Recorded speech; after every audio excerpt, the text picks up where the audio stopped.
একজন মুসলমান তিনি জন্মদিবস উদযাপন করবেন না, কারণ জন্মদিবস উদযাপন করা এটা পেগানদের থেকে এসেছে, এটা ভিনধর্মী মানুষদের থেকে এসেছে। শুধুমাত্র তাদের থেকে এসেছে তা নয়, জন্মদিনকে কেন্দ্র করে যে কাজগুলো হয়ে থাকে, এমন কি এই যে আমরা আগুন জ্বালিয়ে থাকি, অনেকে জন্মদিনকে কেন্দ্র করে মোমবাতি জ্বালিয়ে থাকেন, কেক কাটাকাটি করে থাকেন, এই সবগুলো হুবহু এইভাবে এসেছে অনেকগুলো ভ্রান্ত বিশ্বাস থেকে।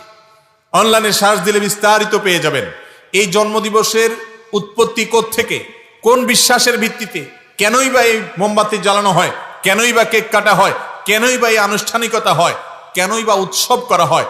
এটা এমনিতেই হয় না, এর পেছনে ধর্মীয় বিশ্বাস কাজ করে ভিন্নদের।